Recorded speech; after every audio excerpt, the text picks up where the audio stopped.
I'm gonna call the meeting to order. I'll note that right now, for the record, I think we have 9 people present. I think it's 9. 1, 2, 3, 4, 5, 6, 7, 8, 9.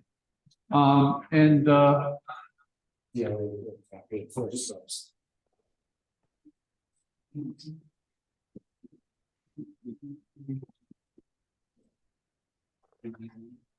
I know Peter Grother let me know that he wasn't going to be available, but who else we need?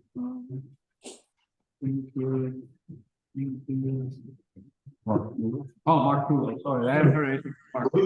He'll come in online. Yes.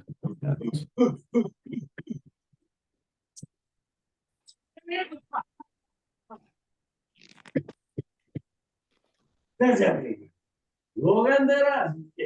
Perché in sono i matti verso si riordina. Fix that.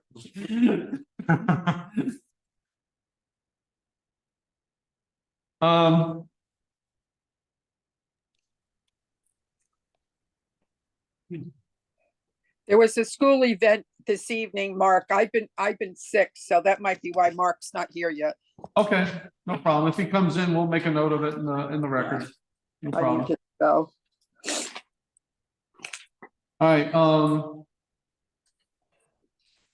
approval of minutes from the January 23rd meeting. The first order of business. So moved by Bill Hull to approve the minute. Any additions, corrections, or deletions in the minutes? Hearing none, I'll note for the record that all votes will be by roll call, and this meeting is being recorded.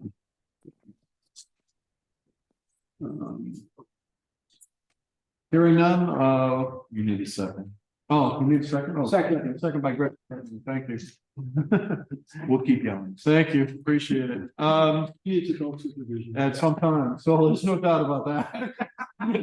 There's no doubt about that. So we'll go online first because there's just one. Christine DeStasio. Aye. Bill Hull. Yes. Let's see. Cindy. Yes. Sheila. Yes. Stacy. Yes. Greg. Yes. Joe. Greg. Yeah. Karen, Mark Betancourt is a yes. 9-0. All right. Any public comment? Mayor. I'll note for the record that Mayor Nystrom is here. He's an ex officio member of Oakland. Thank you. Is he?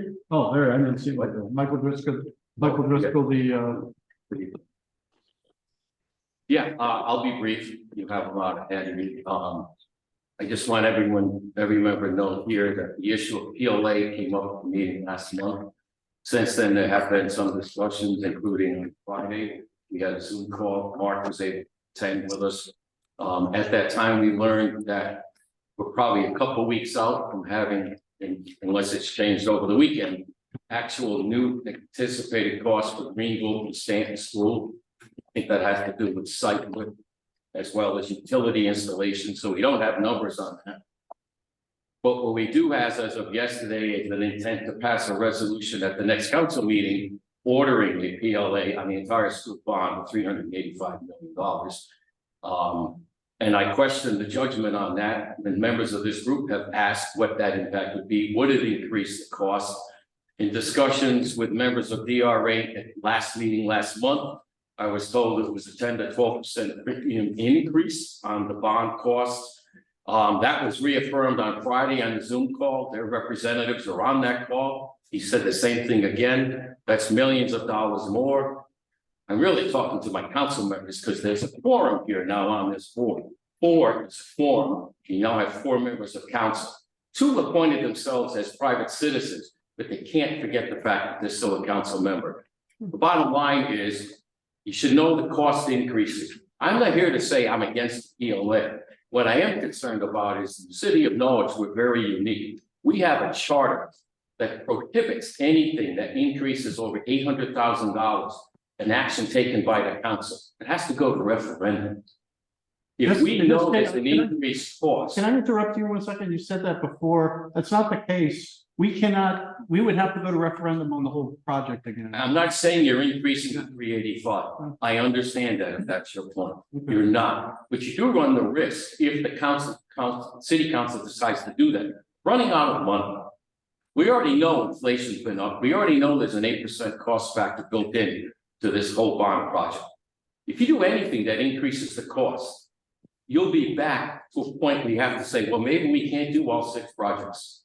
And that's my fear. The fact that it gets spread over many, many years, and it's not all at once because you're building in phases, 2 schools and 2 schools and so forth.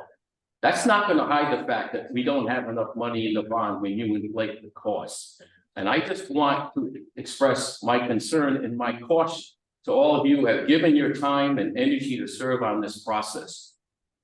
We shouldn't be gambling with the future of the city of Norwich or its children and this, what represents the highest bond project this city has ever approved and probably will ever approve. We shouldn't play around with that. We should know what the new costs for Stanton and Greenville are before, as a council, we vote on it. Well, I've been told we're not going to have that information. That's a grave concern to me. My opinion is if we're going to do a PLA, it should have been in the bond when the voters voted. I mean, the Well, cost, it wasn't. you mean the cost of The it? cost of it, yes. That's why the representative referred to it as opinion. They would have told us to put a larger bond question before the voters if it was to be included.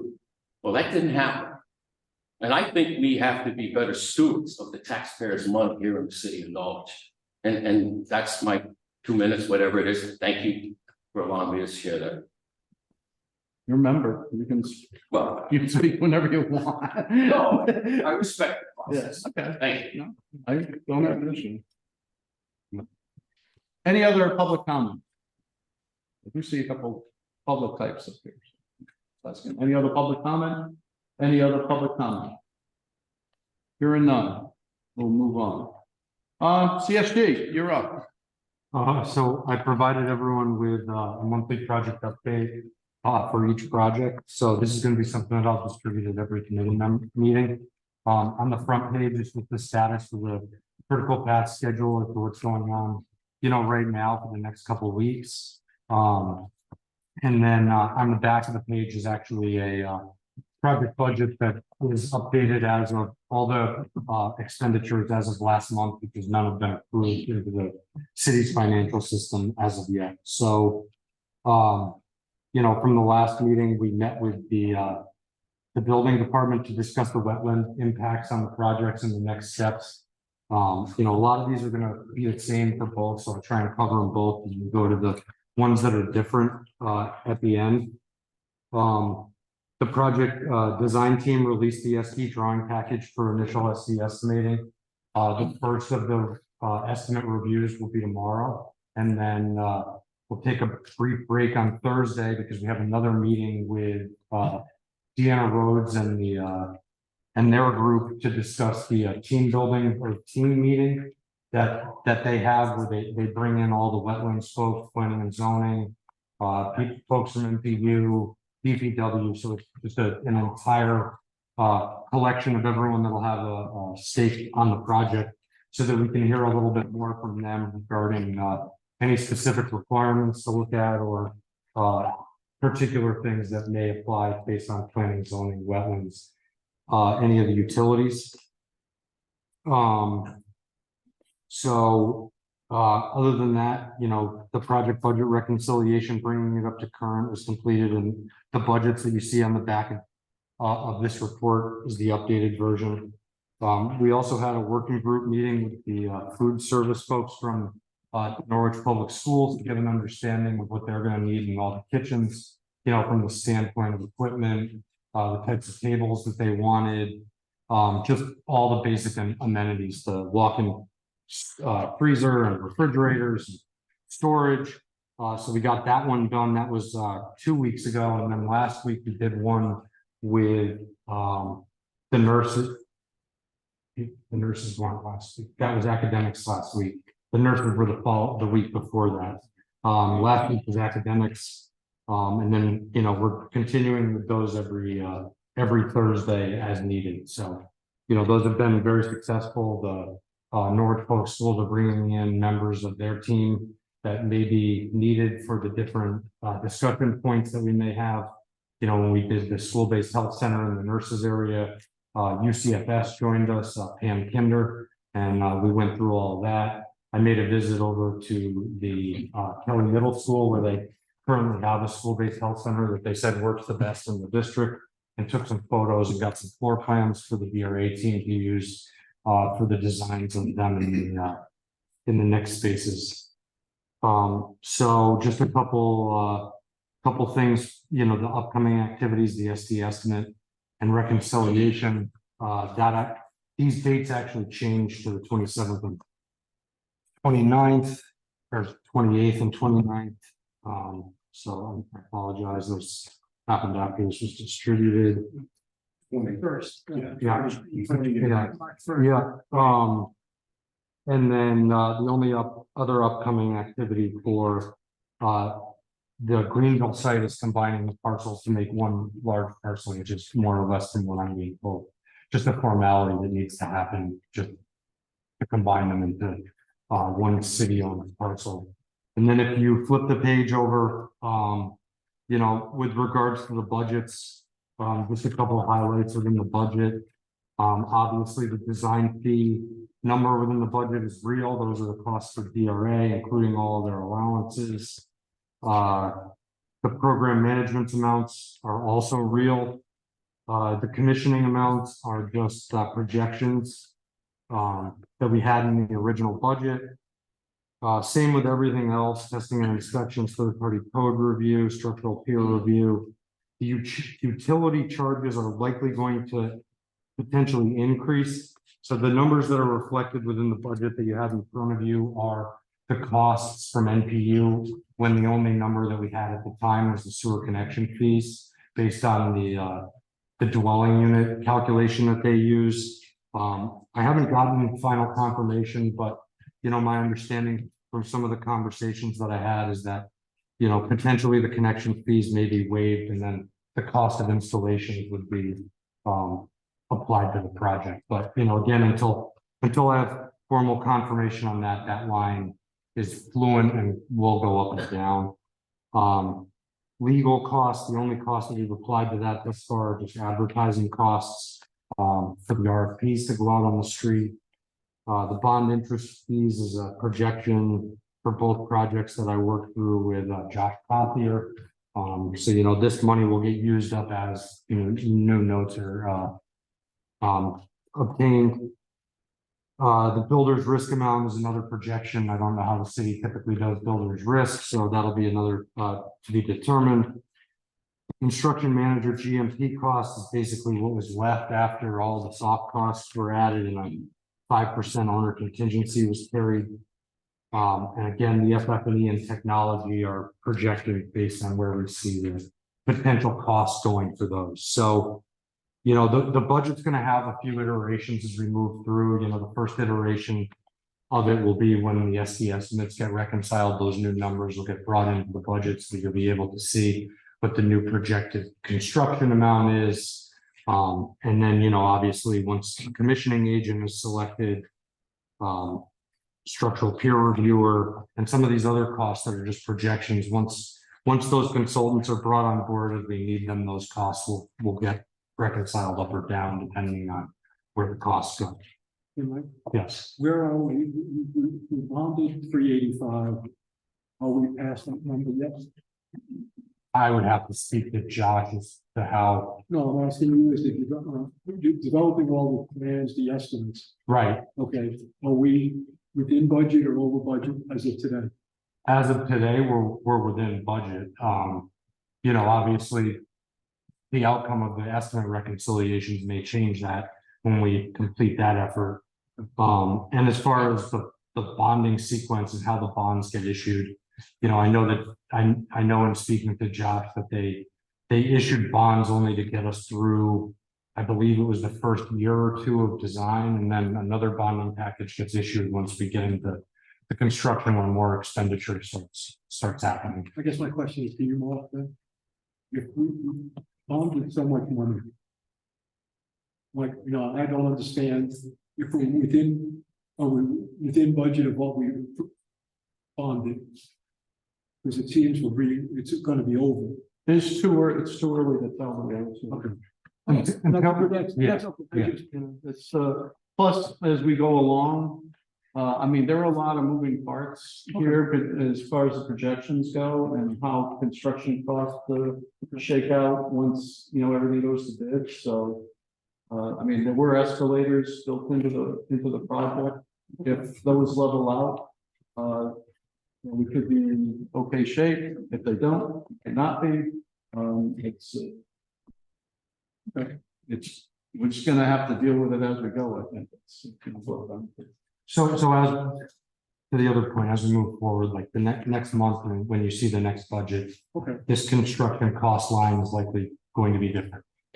More than likely higher than what's shown here now. Potentially, after the reconciliation, I don't see it going lower than this, but again, there's a couple days of estimate reconciliation ahead of us to, compare the estimate that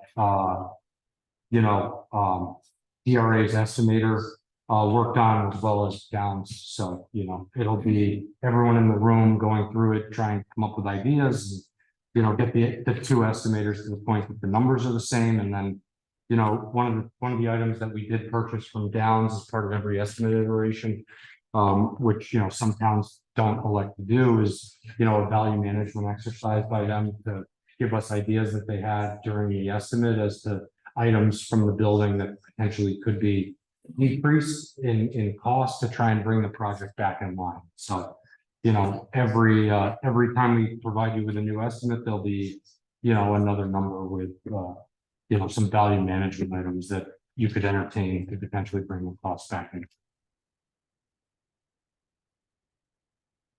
The only other thing that I have to report is that there was a little bit of a change to the way that the state does the reviews, for the plan reviews. They used to do what they call the prep meeting, which was before, as soon as you had the architect, you'd go up there, they'd explain to you any new processes, procedures that changed, what they were going to be looking for as you went forward. Then there was a schematic design review, which is what we're preparing for now.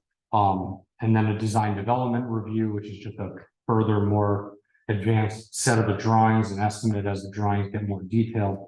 And then a plan completion review, which is done at the end once the construction documents are ready. And so they've eliminated all the meetings except for the plan completion review at the very end. So rather than, go to the benchmark meetings that we would have used to go to, now we'll just go to the one at the end. So, kind of anticipating that effort may take a little longer since, the benchmark intermediate reviews aren't happening anymore, but, it is what it is. And we'll just continue moving forward based on the new guidance that the state provided us when we tried to schedule the meeting. Question?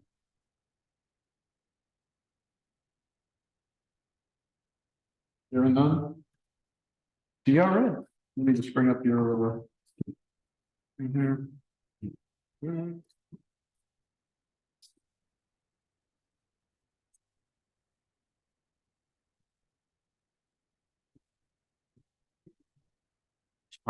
Just figured I'd come here so look in one direction. We could just go into the. Oh, you know what I gotta do? I need to share it. Hang on. You gotta.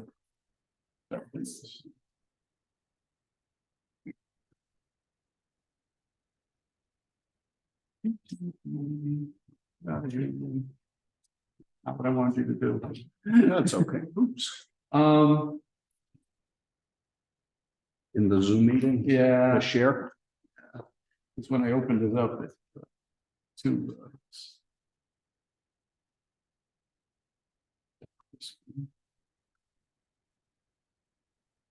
See? Yeah, that's right. Right. Hang on, let me show for a second. There you go.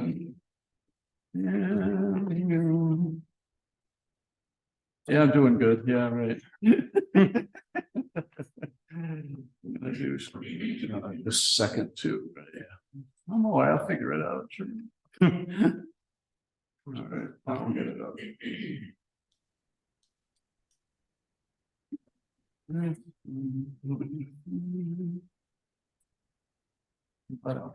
So, just wanting to give a quick update so you understand where we've been over the last month time frame. So simply as an update, if we could go to the first slide. We had 7 items, and I'll move through them quickly. The first, as Mike touched on, the schematic design package delivered to Downs and to Ken Tarbell Construction. Through the period since then, about 25 RFIs came through. Clarification sent to both cost estimators. And we're going to get into the process of having the 2 cost estimators start reconciliation. Does everyone know what an RFI is? Sorry. Request for information. That'll be a recurring phrase all the way through construction. In terms of the second item here, one thing we know about our buildings as they're currently set at the schematic design level, they're a little heavy in terms of square feet. So we need to be able to reduce them. If you go to the next slide, that's one. You're going to have to go one more and now one. Thanks. So sample of one of the footprints. If you hit the next slide, one thing we're looking to do is kind of skinny the building all the way through.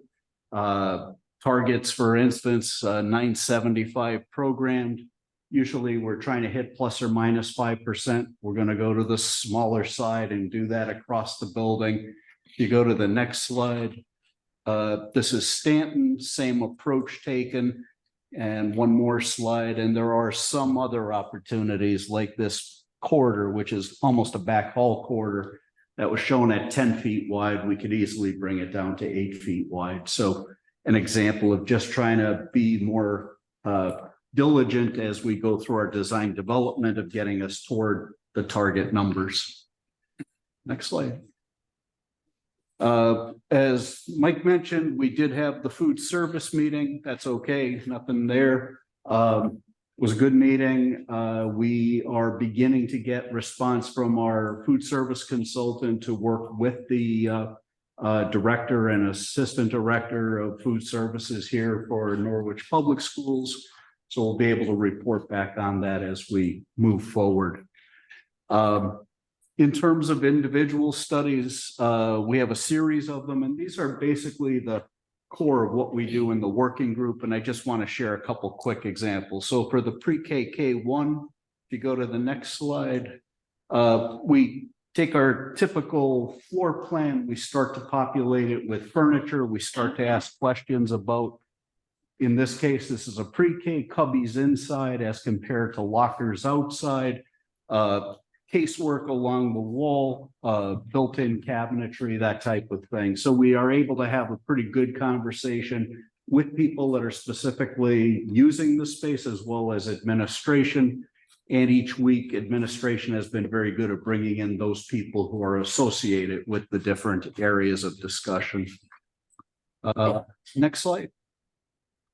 And this was a sketch. We were talking about window configuration within the classroom. If we go to the next slide, how that kind of deploys within the space. But this is an actual model of that space we were just looking at, furnished so that we can begin to see main teaching wall, cabinetry along the corner, along the exterior wall, how the windows move around it. If we go to the next slide, then shifting and turning back, the cubbies as they go across the back side of the room, the cabinetry that's deployed across the back wall.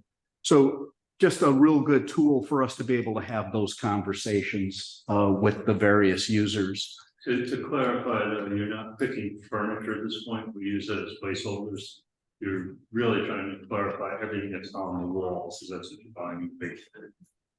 Yeah, absolutely. So, like it's important to know, are we having cubbies or lockers? Because that is part of the GC bid. The movable furniture, as Greg is saying, that's a future FF&E consideration. Well, it's still for the people that are in the working group, you get a sense of circulation, what, how the teacher's gonna Yeah. circulate, how the kids are gonna move around. There's the reason I say it, somewhere along the line, a couple of months meeting from now, someone's gonna say, I don't like that table. You know, we're gonna keep telling you that's not the table. It's there to do exactly what you're talking about, Jeff. So if we go to, Still better than what I You have. have a- oh, I'm I just have a sorry. question though, that But, sure. with configuring, or at least demonstrating the configuration of the tables and Yep. chairs.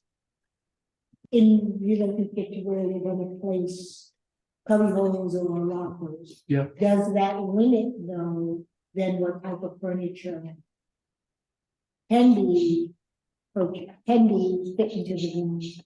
So as Greg touched on, the actual pieces demonstrate that we can get a class of, and this is a this one is a grade 1. We can get upwards of 24 to 26 students pretty easily seated within this space. So it's it's a test fit for us for the space. Direct your question, furniture for each age group basically stays within essentially the same size. So this is one of the bigger tables that you might see utilized. So you use that to make sure the space works. And that gives you the guideline for anything else in there for furniture. And the working group is looking and seeing all the furniture. So if someone says, I see all of that, but I also like that this in the classroom, we can have that discussion. That's one of the reasons why we show. I understand, but what I'm saying, really what I'm asking you is, like the Cubbies in or, cubbies and the cabinets, where you're locating them. Yep. Does it then limit the type of furniture? so I understand your question. So these cubbies, whether they're in the room, which is the preference for pre-K, K, and 1, as it's been expressed by the user group, and lockers in the corridor outside of here, so that wall frees up. You're right, it does reshape the room to a certain degree, but we've been able to satisfactorily place a test fit diagram of furnishings that the group has felt comfortable with. And it has helped them confirm their decision that they want cubbies at the pre-K, K, and 1 levels. You just define group, which group are you talking? Administration and, Schools or whoever. yes, I'm so sorry. Just wasn't. Yes, yeah. Can I touch on that? Please. So having, well, I don't think grade 1, but having exists in this type of environment. So like if the decision was, no, we'd rather have lockers outside and not have the cubbies, then that wall would move to facilitate the lockers being in the hallway. Right, so essentially that surface of where the cubbies are, that's either gonna be cubbies or it would be the wall moved in from the hallway. To make room in the hallway for lockers, right? So the physical space is roughly about the same. And I will also say, I've had classrooms with this furniture. Not attached to any FF&E provider, right? But I love these because I can put them in straight lines because they interlock in a geometry way. Where if I'm doing standardized testing, I can put kids in rows and columns, or I can have them in small groups, or I can join those together and do large groups. I have a lot of flexibility with my modalities as a teacher when I have this kind of furniture, maybe not this specific set, but this kind of flexible furniture. I can put it all over the room, you see the same thing, probably more than I do, right? And I So think I'm happy that thought is, It's That in work- front of them to think about, but as Greg said, FF&E will come later. This is a test fit helping us describe the overall space. And then I think we were agreeing on increased flexibility in the classroom by having electrical outlets drop down on retractable That things was, from the ceiling. we'll get to the areas where we recommend them. That's not typically in all classrooms, but in areas where we had a STEM program. And that's coming up. If you go to the next slide, Learning Commons was another, and this is actually the one that does have the STEM component in it. If you go to the next slide, So we identified where is the learning commons in each of the two schools. This is the sample from Greenville. You go to the next slide. And this is that zone now blown up. So things that we think about, you enter it, what are your views into the space? This is in fact the makerspace display and storage wall. If you go to the next slide, we have views directly to it. It's meant to invite students, something that's exciting, something that shows there's possibility. Next slide. And that display and support then comes out, and the area that is the classroom can do double duty. It can also be the STEM activities. So we're going to have to think about, as we get to FF&E, what's the flooring in that zone, but that's ahead of us a bit. If you go to the next slide, we also think about things like natural light within the space and views within the building. Where do we have glazing? Next slide. And with that in mind, then, how do we get views to the exterior? So we have soft seating in some zones. We have storytelling as a zone that has kind of an interconnection with the corridor, just in terms of views in and out of the learning commons. Next slide. We also think about, how do you control the space? How do you monitor the space? So there is an office portion of this. That office with some glazing in the wall has some good views across the space. Likewise, from the circulation desk, very good range of vision across the space. Next slide. And then this is, again, test fit, trying to say, the program statement gave us a target for volume count. We're able, with this amount, to be able to identify the volumes that we're able to hit. And with that, getting classroom configuration, circulation desk, storytelling, plenty of wall storage, some soft seating areas throughout the space, supported by circulation desk, workroom, and office. So again, just meant to be an update for you, but this was reviewed again with administration at the meeting, some comments back, but they are also taking it to the librarians for both, or for the district right now, to be able to get comments and some further feedback. Next slide. This is, again, we are beginning to do some modeling. So this is a view pretty much at the circulation desk, looking to that soft seating corner, a lot of window there. Next slide. And then if you step into that area, the ceiling actually pops up. So some volume within the space. So it's just not a pancake space.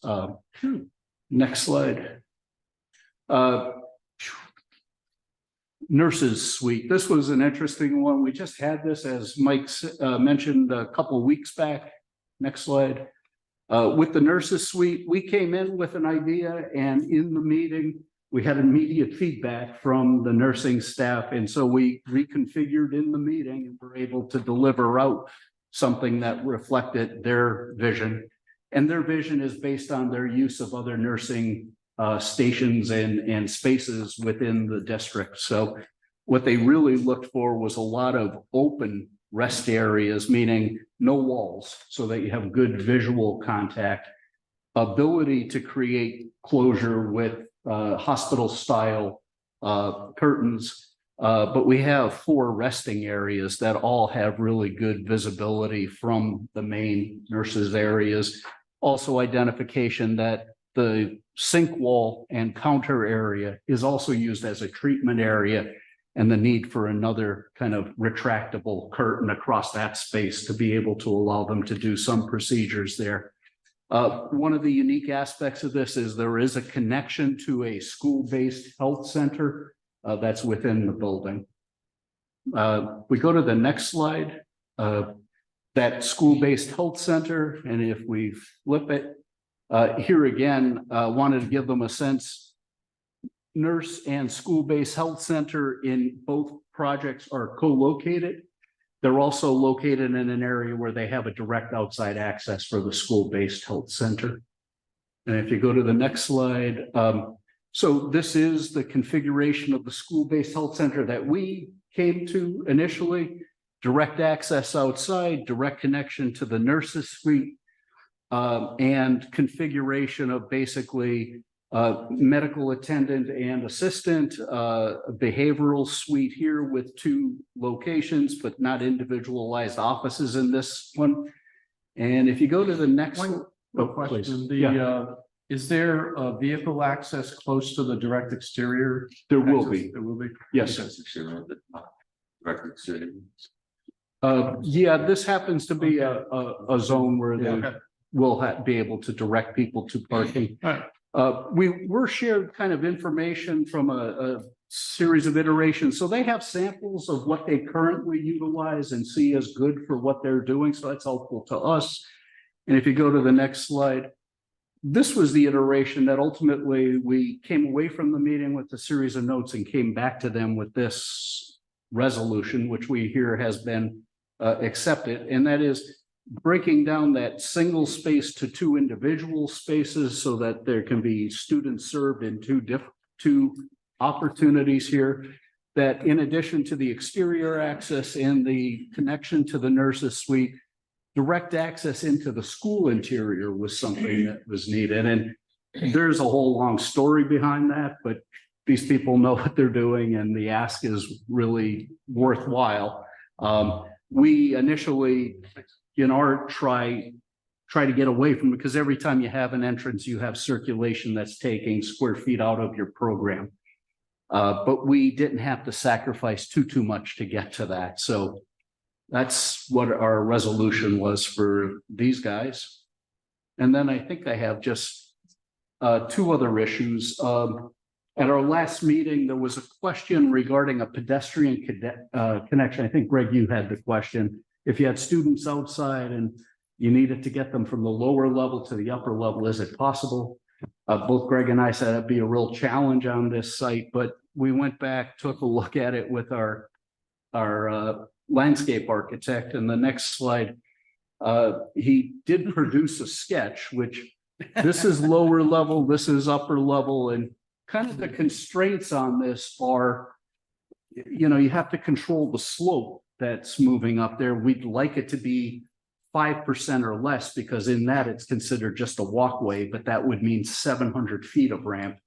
This is 500 feet of ramp at 8%, but 8% requires handrails on both sides. And as we reviewed this in the working group meeting, there wasn't a lot of it has been considered. love for it. Yeah, it has been considered. Also, the question is being posed to their officers within the district to kind of get a sense of, can we think about it in other ways where we can try to address the same issues and circumstance. But we did want to demonstrate it, and that was the outcome of that. And then the next slide, the floodplain and floodway, this is at the Stanton site. So each site has some interesting stuff. If you flip to the next, our initial take on configuration of kind of, this is the recreation area for the older kids. And initially we had the playscape in this zone. We had a relocated basketball and hard surface in this zone, and we had grass in this zone. What this represents is the floodway that is part of the Ford Brook. And if you go to the next slide, floodway restriction, no elevation change allowed, particularly vertically. You can't lift any elevation. Secondly, you can't have any vertical constructions, and that includes fencing, playscapes, those types of things. So as a result, if you go to the next slide, we did review this with administration at the last meeting, and this suggests that in that, there's that floodway coming across, recommendation to put the grass play over that area so that we don't have any vertical elements, and then playscape in this zone, paved play, basketball court configured in that way to avoid that idea of having to have vertical stanchions. One of the challenging elements is in this area from this point to this point, we cannot have fencing to separate that grass play area. And that's something we're still trying to work through to see if possibly something like temporary outfield fencing or something like that can be placed so that we can have control of the edges of the play area. But I think that's about what we actually look ahead. This Thursday, we're going to focus on SPED. There's a pretty good chunk of program within it. There's about 5 different types of spaces. But administration is pulling together the various folks that represent these, and we'll have that discussion this upcoming Thursday. I think at the end of this, we did throw a couple. We are continuing to kind of develop a model of the building, and it's really useful for us to be able to study different ideas in terms of how we might be shaping the building. We have a schematic set in place, but this in design development and construction documentation. I just wanted to grab, this rendering. This is Stanton Elementary School. This is, just at the edge of the bus drop-off area as you come to the main entry point. And we have a similar one on the next slide for the Greenville project, which this is out at the parent and visitor drop-off area coming to that entry point, which is in this location within the building. Just to give a sense of more kind of photorealistic, some of the sketching that we shared earlier in the process. But we'll have more of this on calling see-through people more realistic. because we're architects. We don't like people getting in the way. No, you're right.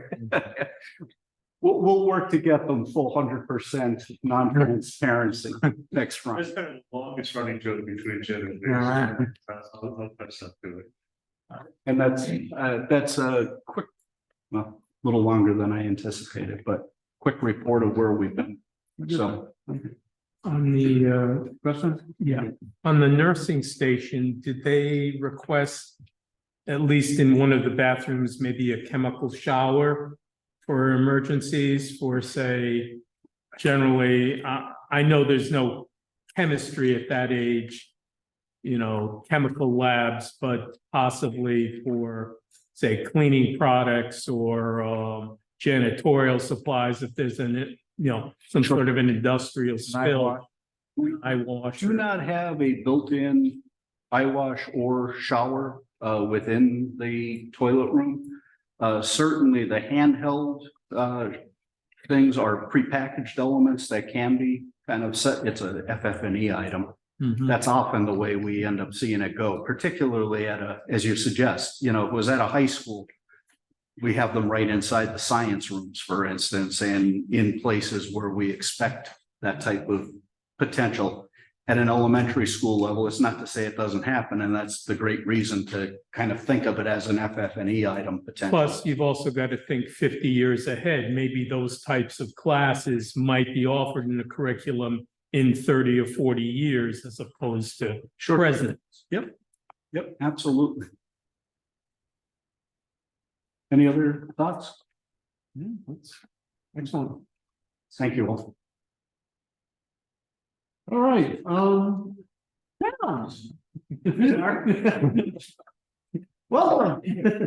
Nice to be here in person. Mike kind of stole a little bit of our thunder, what we've been doing in the estimating, but just a quick introduction with you here is Chip.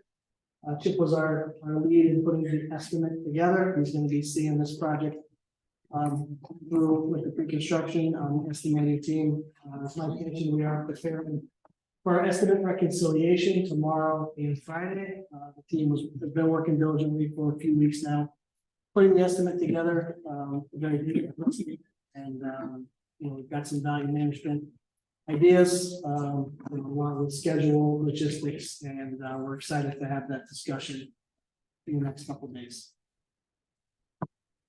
Good. All right. How far was that? I like short. Any questions for our CM?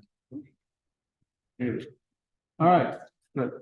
Mark, your budget estimates are you seeing wholesale prices of materials and delivery dates being affected or, going to have to increase the, step up in price. Yes, I mean, Chip can speak to how we put the estimate together, but we do have contingency factors. Yeah, no, we do have escalation factors in there, when we look at this too, we can also do an early release package for some of those long lead items as we get closer. And more of the information is developed from the engineers and consultants. And we can bring those items forward. This first process is making sure we're all in sync with what DRA has put together along with the third party estimator. And from that point on, we're going to really start diving into, we know what the budget is and try to get to that budget.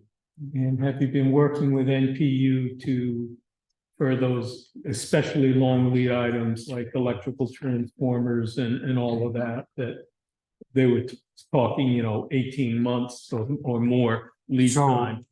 So there's been many conversations with them. We've given them all of the parameters as to what we're gonna need, basically for flow rates, electricity to the building, all of that stuff. It's with their engineering and, the different various teams at NPU. I followed up with them last week asking if they had any estimates yet, and they did not. As we continue to move forward, I keep trying to get weekly updates from them. It's a rather large undertaking on their end as to what we're trying to do. There's major electrical services, major water services, and major sewer connections. So, there and kind of from what I've heard, there may be some pretty sizable utility work needed for the Greenville school. So, just because the building that was there previously was not nearly the size that it is now. And, I'm not a historian regarding the town of Norwich, but it sounds like that's an older portion of the city. And as a result, what happens to underground utilities over time, water lines get clogged on the outside of the pipes, sewer lines get clogged on the outside of the pipes. So, we're gonna have to do flow tests to determine if. Hang on, time out. Since we have NP, okay. I'm here in Richland. Okay. Yeah. Okay. So I think we probably spoke on the phone or talked to. Yes, many times. We're working on all that. We Okay. have some conditions that are gonna work around. Okay. That key thing we got the other day was we finally got a site plan. So that we can work on all that. Okay. And confirmation that we use that L-shaped piece of property owned by Boswell for greenless. Right, yes. Yes, Having that. Okay. Having all of that on Thursday. Good. We can now move forward. Okay, awesome. I didn't realize that's what it was that you guys needed. So, Yeah. and the development of those drawings, I think they've only been out since the end of January. So it was really hypothetical in nature until then, but, because I knew that the estimating process underway right now, we just, Need to know something. yeah, Where the building was. Yeah. Size was. Where we need to come in. okay, great. We're Perfect. working on it, and we'll- Yeah, and if you need any additional information from us, feel free to reach out.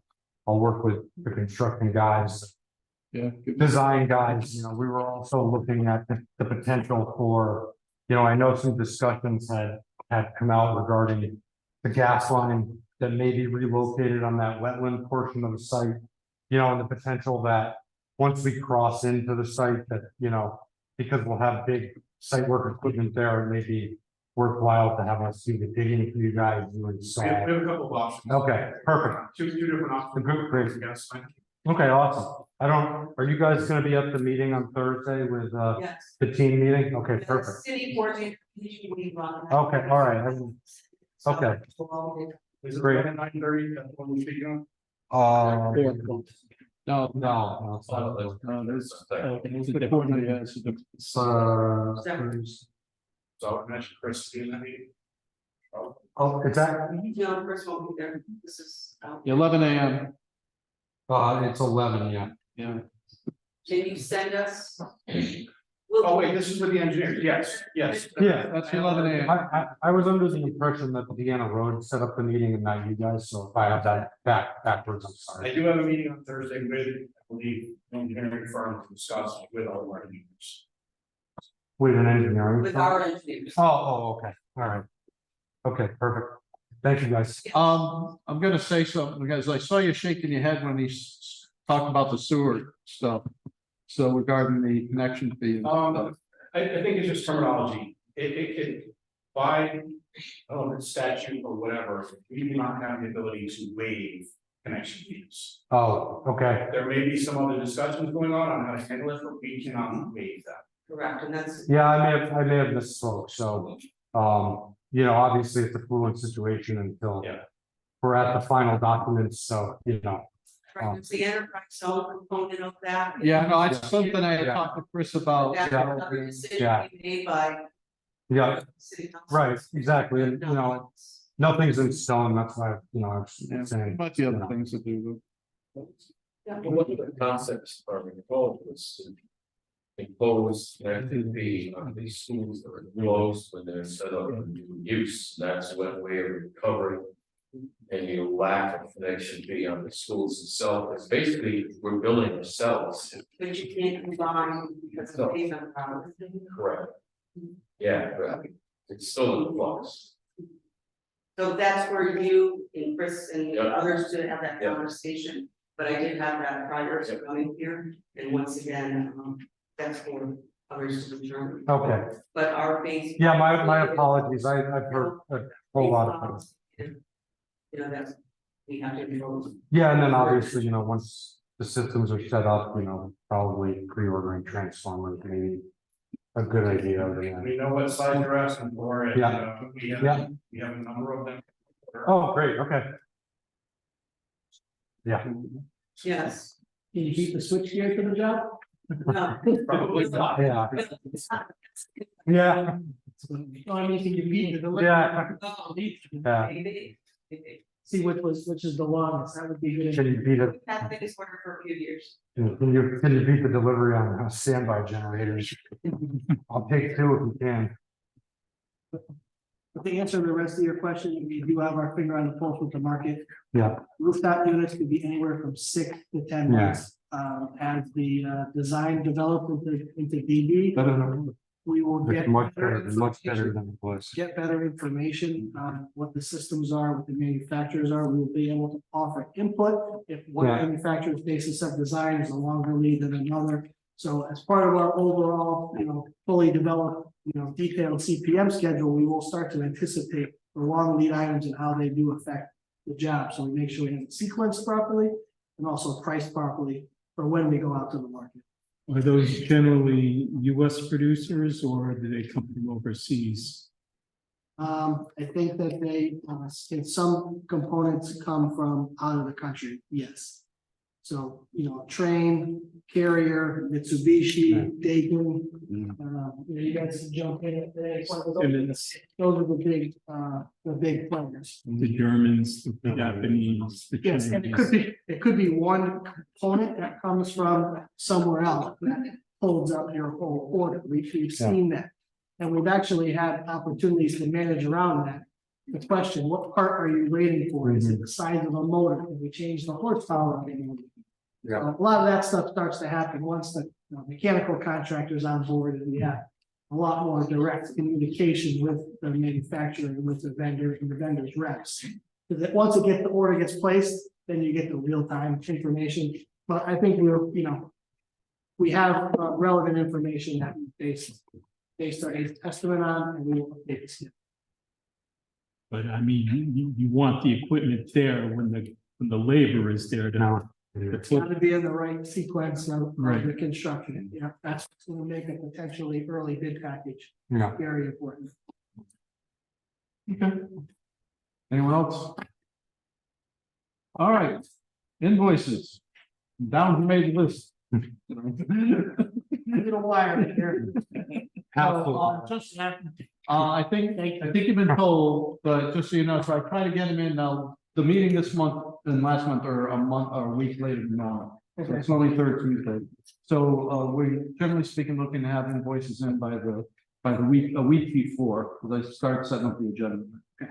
So if you can make sure that happens, I would greatly appreciate it. Noted. Thank you for getting me the. Because then you'll get paid. That's the incentive. Yeah, that's it, yeah. So, but nobody likes last minute stuff. So So invoices, first is CSG, Greenville number 11, $10,680.02. Motion to approve, please. Make that, Mark, 1 and 2, Mark Kulos, Greg Carabin. Any discussion? Hearing none, online, Christine DeStazio, yes, Bill Hall. Yes. We go, Sheila, Yes. Stacy, Yeah. oh, Cindy, sorry. Greg. Yes. Joe? Yes. Greg too. Mark, yes. Mark Kulos. yes, All right, yes. 10 zip. All right, number 2, Stanton number 11 from CSG. $10,555.46. Make a motion to pay. By Stacy Gould, a second, please. Second by Greg Carabin. Any discussion? Hearing none. Do it again. Christine DeStazio. See if I can get yes, it. Bill Hall. Yes. Cindy. Yes. Sheila. Yes. Stacy. Yes. Greg. Yes. Joe. Greg too. Greg too. Yeah. Greg too, yes? Yes. Okay. Mark 1, yes. Mark 2. yes, Okay. 10-0. DRA, Greenville number 4. $98,077.50. Trying to consider, was there SLR reimbursement on both of those? I can't remember without looking. On one. There's just definitely one. Yeah, a just green. one. Yeah, there was just I Greenville. think it was Greenville, yeah, so that was included. Motion to approve. So moved. I'll give it to Bill. Stacy second. Any discussion? Hearing none. We'll do it in reverse order. Mark Kulos. Yes, Myself, yes. Yes. Greg. Joe. Yes. Greg. Yes. Stacy. Yes. Sheila. Yes.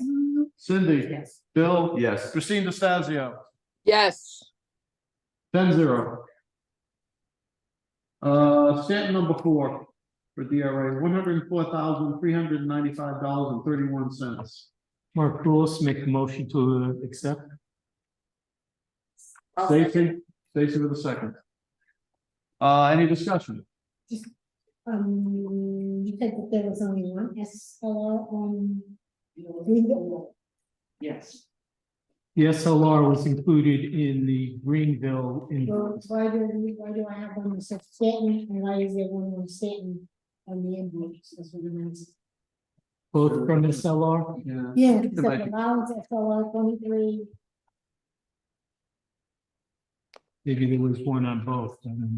I just, Yeah, I don't know, we look at it. it's not one is not a lot, I know that. All right, let's start with $720. Yeah, 720 and then. 750. All right, so-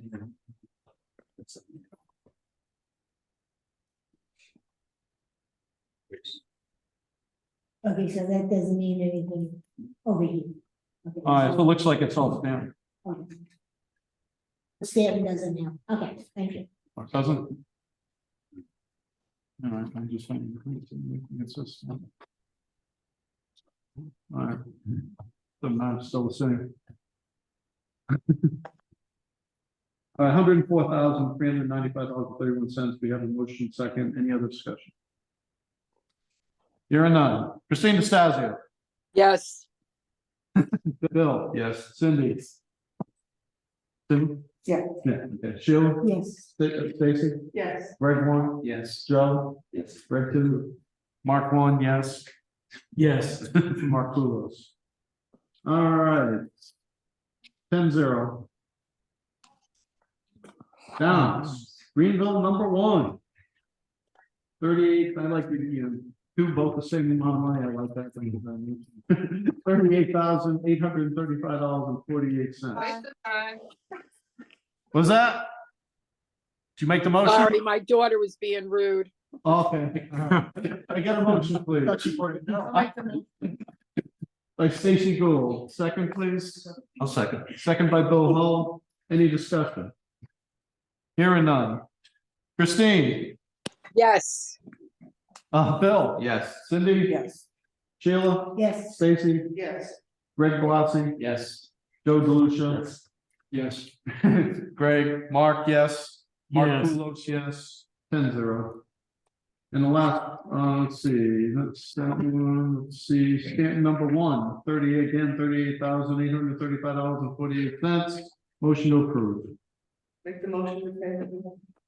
By Stacy, I'll second. second by Mark Kulos. Any discussion? Hearing none. Christine DeStazio, Yes. Bill Hull, Yes. Cindy, Sheila, yes, Stacy, Yes. Greg, Yes. Joe, Yes. Greg, yes. Mark, yes. Yes. Yes by Mark Kulos. Approved. Is there anything else we brought before the committee? I have a few items. Okay. So, I distributed some memos to everyone. For some professional service supplements for DRA as it relates to the project. So just so everyone knows, these aren't gonna initiate change of contract value yet. So there's about $230,000 worth of allowances thereabouts. It's a little less on the Greenville school because there's demolition components to the allowance for Stanton. And so the items before you are for phase 2 environmental site assessments for both projects, as well as some work that's required as part of the floodplain discussion that Jim had within his quote. So the memo on the cover is just, kind of layman terms as to what it is. So, to go through the environmental site assessment, if I misspeak, Greg or Jim, just speak up. So typically, on all these projects, phase 1 environmental site assessments required it identifies the presence of potential hazardous materials that may be on the project site.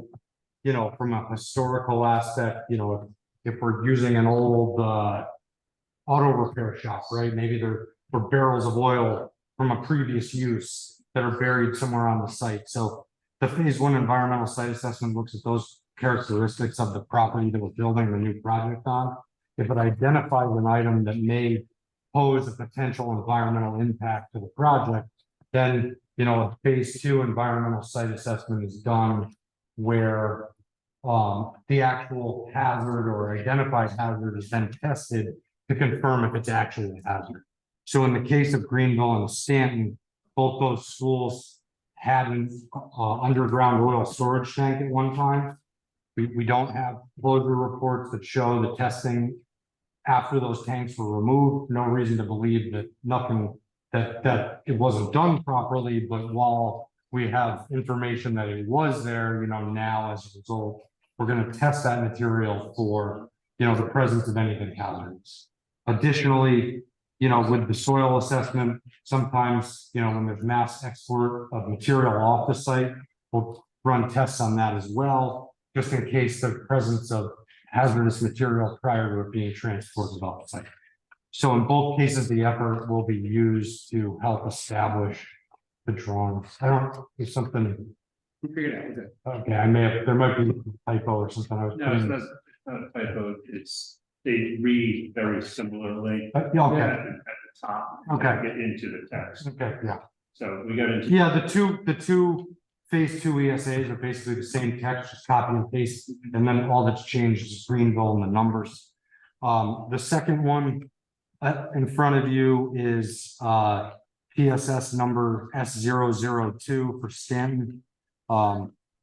This is in regards to what is required to get the flood management certifications that we're going to need, and the FEMA flood mapping readjusted as a result of where we're building. So as part of the meeting that we had with Deanna and her team, the wetlands it's a wetlands officer, I guess, for the city, inland wetlands agent. Because the property or the building at Stanton is encroaching on the 100-year floodplain, It's not completely in a 100-year floodplain, but as a result, we'll need to get the FEMA map updated, and as part of getting the FEMA map updated, I may have this backwards. I'm gonna have to reread this myself because this took a little while. People. You heard yourself, you're doing great. Okay, all right. Yeah, my brain's about to explode. So, yeah, so a floodplain, because this is a state-funded project, we need to have a memo of understanding between DEP and Department of Administrative Services that all of the flood certification requirements have been met. In order to submit to DEP, so we need to get a FEMA map amendment first. And then the memo of understanding between DAS and DEP. And I may have just completely reversed that. I don't do that. This is not an activity that I do on a daily basis. And probably the To first. be fair, this activity doesn't. This is because the floodplain Yeah. has been channelized for so long and the maps haven't been updated. Yeah. That the project, to the project's benefit is to define the extent of the floodplain. Hopefully redefine it. You will redefine it because there's a history of that channel not overtopping. Yeah. So we can now make a case and it will give us more area on the site, but DAS won't accept it until the DEP accepts it. So the first step is to get them the material that they need, they accept it, DAS signs on to it, and that makes it that easier. This may be a fairly significant game changer for some of the work going on there. Well, At the very least, it makes it easier. Yeah, at the very least, it makes it easier, because one of the criteria for getting funding to build a school is that you can get into it you get the kids out of it during the 100-year flood. And right now, the way that site is set up, that's very difficult to do based on flood maps. So that's the first step. That's really low hanging fruit. The next might be that we can get them to acknowledge the channel as the floodplain. Because right now it's. How much to build an ark? Redefine the floodplain plus the floodway, which is really encroaching on the project. Yeah, it's not unusual. It's not that common, but down this way, I did Groton and Waterford, so I'm not surprised that we're doing it here. Anywhere you get these old channeled rivers that have been buried for years, the maps have never been updated because no one wanted to spend money or had any reason to. Now you've got a funding agency and a regulatory agency that are both saying until one goes, the other one's not going to, and the regulatory agent goes first. So that's what this happens for. And it'll be needed to get from ultimately from the city. All right, so what do you need? What do you need from us today? An approval to extend allowance amounts from DRA's contract. So while the allowances are noted in here, I did that more as so that everyone there's money in these allowances to cover it. And the way that the RFP is written to the architect, the building committee is able to reassign the allowance amounts as needed. So the way I look at it is that they all have specific thoughts behind them as to what they're going to be used for. But at the end of the day, it's $230,000 that is within DRA's contract to pay for additional services that we need from them. So we're more than covered. Can we do this all in one motion? I'm just worried, about, I think when we invoice it, it'll all be separate. Right, it will be, yeah. Yeah, but, yeah, do the authorization in one motion. All right. Yeah. So there's still an underground oil tank on site at where Greenville School was? No, so there was, so we had historical drawings of the Greenville School before it got demolished that showed an underground oil storage tank there.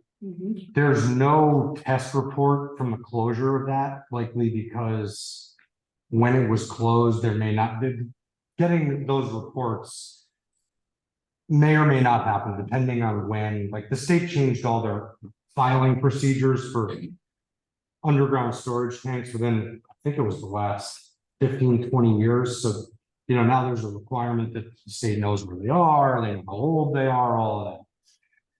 So while we know that it was properly removed, we don't know if tests were done at the bottom of the pit to determine if hazardous material was removed. Oh. The other concern with the Greenville site, and we'll probably be getting into this more when we start talking about the amount of site work that's required there and ultimately the estimate. There's likely going to be a lot of material moving on that site, whether being brought off, brought in. Anything that gets brought off, if it's contaminated material, we want to know that it's contaminated before it ends up where it's being brought. Because if it has further contamination than where we brought it, it basically turns into an open checkbook. So this will help with that, as well as provide, the state will ask us if this was done, it'll be a check off further down the line. Thank you for that, Will. There is a possibility too of a neighboring property with a leaking tank and you have an underground bloom that comes into the. I mean, anything's possible. Anything's possible. I would tend to believe that given the surroundings of those two properties, that I wouldn't anticipate there's a leaking underground oil storage tank on Greenville. Let's get right to the point now. No. You're not gonna go. Well, I'm not gonna say no, because when this happens, Go look. then I'll be able to Yeah, have a response to that. I get that. With our luck, Yeah. Probably an oil well one The day. only way you find that is if someone gets cited upstream from. Yeah. Right. Then you start looking. for rooms. Yeah. All right, so I guess I would be looking for a motion to authorize PSS number S001, S002, and G001 as submitted by the memo from CSG and DRA.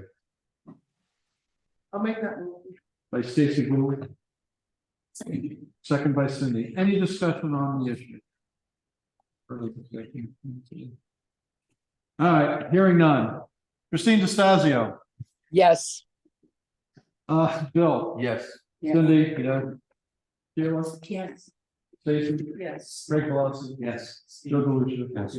Greg Carabin, yes. Mark Betancourt, yes. Mark Yes. Kulos, yes. 10-0. Anything else to be brought to before the committee? That's 10-0. So I have another one. Michael? So as part of the process, I touched upon the commissioning agent a little bit in when we talked about the budget.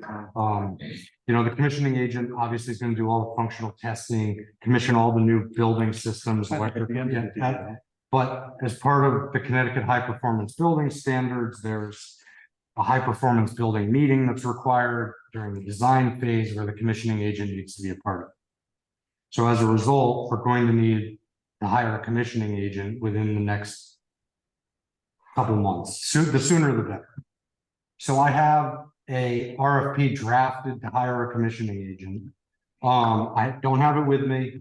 My plan is if it's okay with everyone on the committee that I distribute that RFP to everyone. I'm going to be trying to finalize it with the dates this week with Bob. The scope is Yeah, it's gonna coordinate it with.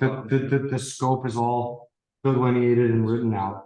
I would send you guys a draft and then potentially whether or not we held a special meeting to approve the RFP and get it advertised, or Is this gonna be, we're not interviewing. no, I don't have it set up for interviews. I don't have a site walkthrough set up only because, these guys work kind of behind the scenes. Their work's gonna be, Can I make a suggestion on this? Sure. Since the body of what is needed in commissioning is pretty well defined. I suggest you authorize CSG to put it out on the street and then you guys review what's returned and ask you questions. And we can't wait 2 months. Copy. All right, I don't have an issue with that. Anyone got a problem with that? How about a motion then? Before that, could you explain what the commissioning agent? Yeah, they become the objective reviewer of the design, projected operational parameters of that, and then how it gets built. So they are your eyes and ears on a very technical point of view to look at what is being designed, how it's being understood by the CM, and how it's being built by the contractors. And then they, at the very end, interact with your guys. on how it's being run. Yeah, they'll teach the maintenance guys what's up with it and all that. So it's the. The long- Just to, they don't do the teaching per se, the contractors are hired down to do the instruction. They'll be there to witness it. Okay, no, what I wanted to know is that you would be hiring them for both projects. Yes. Okay. Right, so the response document that you'll be seeing. I set it up the same way that I set up the architect and CM, a separate bid proposal for both projects. There's a deduct line if the commissioning agents awarded both projects, if they elect to provide us a credit. You know, for being given two projects. Go ahead. No, I thought I heard a different approach. And tell me what's Well, wrong. I'm the one putting it together. No, no, If there's a different approach, I don't know which one it is. I get, I understand the motion that you're asking. Well, the motion we're asking for is for you guys to perform No, your no, technical aspects of the RFP. And so when it comes back to award, you'll have a chance to understand the technical side of it. Because the technical side is pretty well cookie cutter now. Because the state's required this for years. And so. So Jim's suggesting that we authorize CHP just to get the RFP out as soon as possible. Without. Okay, but Yeah, the I'm thing- the thing gonna already- say, I'd be looking for motion like that, except with, with Bob Castanova's approval. So that's what I would do. And I'm not just gonna put this out on the street without you guys seeing it. Like, it's important for you guys to see it before it hits the street. It'll be the document's ready, here it We is. just don't, I get the idea, we don't wanna wait another month. Right. Meeting, just get stuff with it. I would suggest that you. I mean, the fact of the matter is. Not like distribute it so that you could be prepared with questions when you get to the point of awarding this thing. But this is gonna become critical as we go through DD. We need to have these guys pretty darn quickly. Because DD is, don't forget, been shortened by half. And so we need them in order to hit the mark for the Connecticut High Performance Schools. From buildings, which is crucial to your grants, we need to have them. So take it distributed, don't take any action, bring your questions to the meeting when you are asked to review an award. The change to the meeting schedule at the state also, impacts this as well, because we would have needed it sooner than they would see when we did it now, because we're not gonna have design development review. There is, I believe there's sufficient time to get everything we need done. So, okay, so you're gonna prepare the RFP. Right. Okay, are we gonna look at it or not before it goes out? I can send it to you guys for a couple-day review if you have any comments on it, and then following, I'll put a review period, I'll distribute it to every one of the. Yeah, the voting members. To the vote, is it all right if I go direct to them? Yeah. Okay. You got a list of the voting. Yeah. members? Yeah. Voting members in CC, Bob Castronova. Yeah. Yeah. Now, the commissioning agent is another separate company that works specifically for this committee. Correct. Yes. Yeah. So he doesn't work for the architect or anyone else. No, works directly for the city. Okay, Well, for buildings this and committee. the city ultimately. So we'll get a separate bill from him, like Right, everybody correct, else yeah. is submitting their. And I broke it out based on all the phases of work that they'll have so that we can properly, audit their invoices to know what they've done and what they're looking to be paid for. So it's not. I make a motion that we approve the process. Greg Carabby makes a motion to approve the process, let's put it this way, I'm getting at this, the poor secretary is gonna be, trying to figure Well, this can out. you, we got just got way off track. Can you say the motion in a sentence, please? I make a motion that we authorize Mike to develop the RFP and to provide it to us prior to solicitation. To hire a, Yeah, to allow it to go out. The way I'm kind of. Pending the approval of Bob Castanova. Yeah. Okay, so start again. To authorize Mike to develop the RFP and provide it to the committee prior to solicitation and distribute it pending the review of Bob Cashinova. Yes, Yeah, to hire a commissioning Yeah, agent.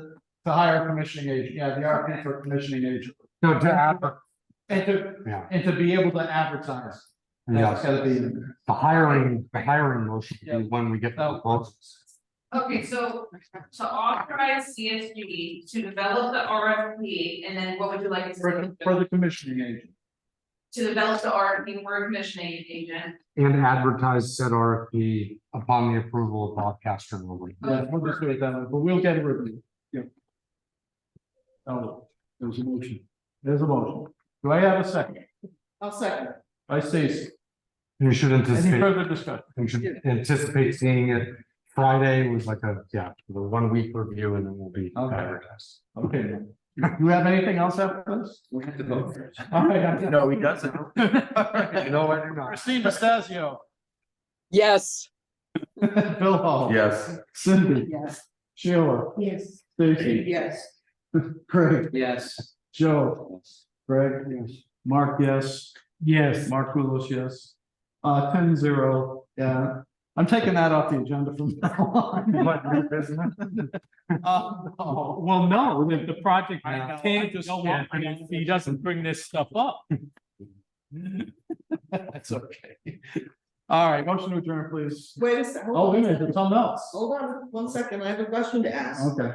At last month's meeting, Peter Goff here asked you would follow up to get a definitive answer regarding contractors' payment package statistics in regards to open shops paying into union funding. And I want to I know, don't have anything in there. So, Don't even remember that, to be honest with you. we had the presentation and the decision whether PLA or open top wasn't on our agenda. Yeah, I mean, so you said you would follow up with the union rep to find out. Get a definitive answer about open shops having to pay into any kind of union funding in regard to a PLA. So that doesn't make. actually, we did do that. That's where he kept saying that statistic that you guys were saying was incorrect, and I think that's what he was referring to wanting to follow on, but that's truly. Not true. Open. But really, this committee is not voting on the PLA. That's a city council decision, isn't that correct? Correct. So, That's what we said. so really, I mean, it was just a presentation to us, which, Well, I'm just saying that says that you would follow up with the union representative to get a definitive answer on that question. I just wanted to know if we had a definitive answer. Yes, we do have a definitive answer. And what is the definitive answer? The definitive answer, Attorney Driscoll is here, is language that prevents what that is termed double dipping, right? It's layman's term, is language, is in that resolution to prevent that double dipping condition from happening on any part of this project. I don't know, that seemed, I don't know. if that What was- is double dipping, please? Yeah. When it's that word, No, I don't think that was the question, because I'm not sure what the question is. I put Peter's question as, what are we, what can in the state, we, the city, do to prevent that from happening? Because that was a major objection of the agency. That's really what was the source of that. So